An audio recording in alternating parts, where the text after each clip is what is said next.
Spontanément, on a d'abord envie d'en plaisanter. Cette histoire d'aéroport à Notre-Dame-des-Landes ferait un excellent sujet de roman ou de pièce de théâtre. Une histoire de fou qui pourrait s'intituler Notre-Dame des embrouilles. Une histoire où l'absurde le dispute à l'incompréhension, où se mêlent tous les travers politiques, judiciaires, bureaucratiques qu'on puisse imaginer. Un mélange de Kafka et de Courteline. Elle commence en 1963, sous le général de Gaulle, et sa fin n'est pas encore écrite. C'est Emmanuel Macron, fort d'un énième rapport qui lui sera rendu ce mercredi, qui doit y mettre le point final.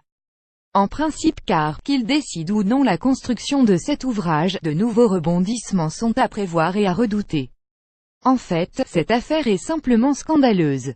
On ne se prononcera pas sur la pertinence du projet tant les arguments, pour et contre, ne semblent tenir aujourd'hui qu'à un cheveu. On déplorera en revanche que, faute d'avoir assumé leurs responsabilités et leurs engagements, les pouvoirs successifs aient mis à mal l'autorité de l'État. François Hollande notamment, qui pensait avoir trouvé la solution en organisant un référendum local en juin 2016.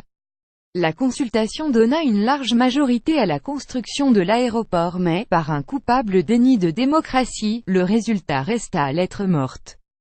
Les grands vainqueurs sont, de toute manière, les fameux zadistes qui occupent les terrains de Notre-Dame-des-Landes depuis des années. Ces soi-disant écologistes. Retrouvez l'intégralité de cette note ainsi que l'ensemble de mes éditos sur ma page Mon Figaro.